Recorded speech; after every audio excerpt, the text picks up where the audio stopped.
સુરેન્દ્રનગર જિલ્લાના લખતર તાલુકાના ઘણાદ સહિત આસપાસના ગામડાઓમાં ગુડખરનો ત્રાસ જોવા મળ્યો છે, જે ચિંતાજનક સ્તરે વધી રહ્યો છે। 200થી વધુ ગુડખરના ગાળા એક જ રાતમાં ખેડૂતોનો ઊભો પાક સાફ કરી નાખે છે, જેના કારણે આગામી સિઝનમાં 10,000 વીઘાથી વધુ જમીન પડતર રહેવાનો ખતરો તોડાઈ રહ્યો છે। ખેડૂતોની લાંબી રજૂઆતો બાદ વન વિભાગે 2 વીઘામાં દેશી પદ્ધતિથી પાંજરું તો મુકાવ્યું, બનાવડાવ્યું, પણ 20 દિવસ પછી પણ એક પણ ગુડખર પકડાયું નથી। ખેતીની સિઝન માથે છે, ત્યારે જો તંત્ર આધુનિક ટેકનોલોજી અને તાલીમબદ્ધ સ્ટાફ સાથે ઝડપી કામગીરી નહીં કરે તો જગતના તાતને ખેતી છોડી દેવાની નોબત આવશે। 20-25 દિવસથી એક ખચર અંદર આ સ્ટ્રક્ચરમાં આવ્યું નથી અને બીજા નંબરમાં કંઈક પકડવાનું કોઈ એવું ટેકનોલોજી નવી લાવતા નથી।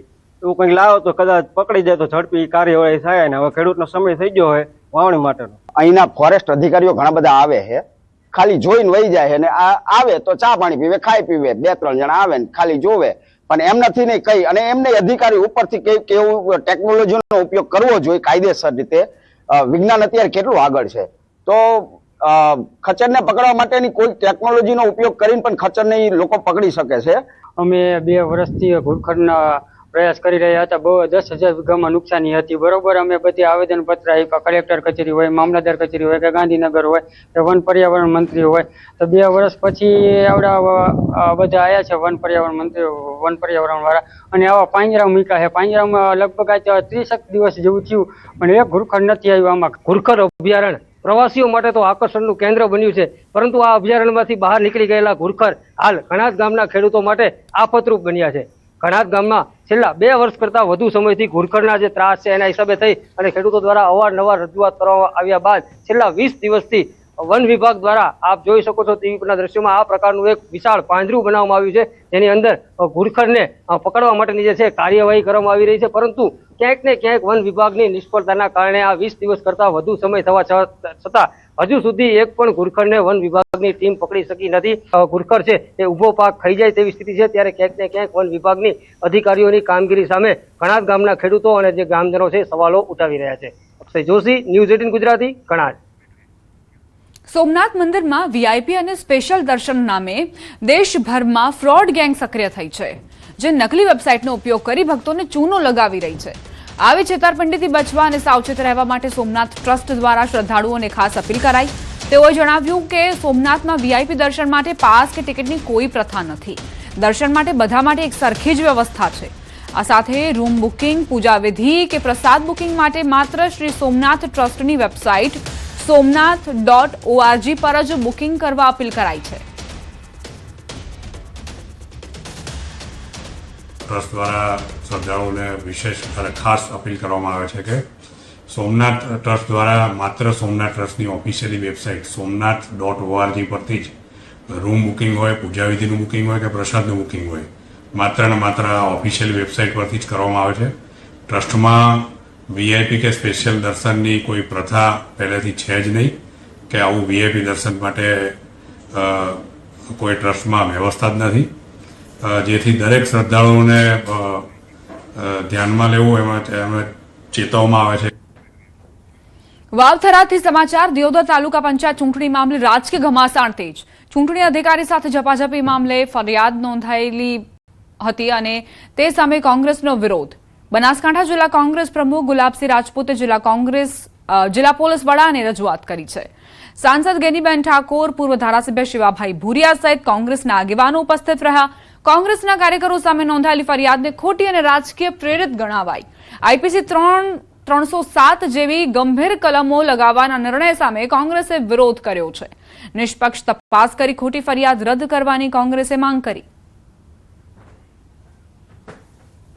તાલુકા પંચાયત કોંગ્રેસની ન બને એના માટે કરીને આ પ્રયત્નો કર્યા। એમાં વહીવટી તંત્ર પૂરેપૂરું સામેલ, સરકારના જે કંઈ એમને આદેશ આપવાવાળા લોકો હોય, પણ આજે અમે કલેક્ટર સાહેબને મળ્યા છીએ, અહીંયા જિલ્લાના પોલીસ વડાને પણ મળ્યા છીએ। આવતીકાલે ચૂંટણી એ ન્યાય રીતે ચૂંટણી થાય, તાલુકા પંચાયતના સભ્યોને પૂરું પ્રોટેક્શન મળે અને ચૂંટણી અધિકારી તટસ્થ રીતે ચૂંટણી કરે એ માટેની વાત પણ અમે કલેક્ટર શ્રીને આવતીકાલ માટે કરીને વાત કરી છે। ખેડૂતો માટે મહત્વના સમાચાર પ્રાપ્ત થઈ રહ્યા છે. મગના ટેકાના ભાવે ખરીદી માટે કાલથી નોંધણી પ્રક્રિયા શરૂ થશે. આવતીકાલથી ઓનલાઈન નોંધણી શરૂ થશે. 10 જૂન સુધી ફિંગરપ્રિન્ટ કરાવી શકાશે. ફેસ ઓથેન્ટિકેશન દ્વારા ગ્રામ્ય સ્તરે રજીસ્ટ્રેશન વિનામૂલ્યે રજીસ્ટ્રેશન કરાવી શકાશે. ખેડૂતોએ ફાર્મર રજીસ્ટ્રેશન કરાવવું ફરજિયાત છે. ટેકાના ભાવે વેચાણનો લાભ લેવા આ તમામ પ્રક્રિયા જરૂરી છે.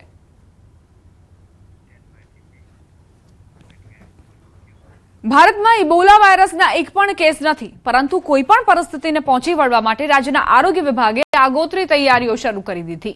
ઇબોલાને લઈ સુરતનું આરોગ્ય તંત્ર પણ સજ્જ બન્યું છે. સુરત સિવિલ હોસ્પિટલમાં 10 બેડનો સ્પેશિયલ આઇસોલેશન વોર્ડ શરૂ કરાયો છે. સંભવિત દર્દીઓને સામાન્ય દર્દીઓથી સંપૂર્ણ અલગ રાખી સારવાર મળી શકે તે માટે ખાસ વ્યવસ્થા ઊભી કરાઈ છે. તો આંતરરાષ્ટ્રીય મુસાફરો, ખાસ કરીને આફ્રિકન દેશોથી આવતા મુસાફરો પર પણ આરોગ્ય વિભાગ નજર રાખી રહ્યું છે.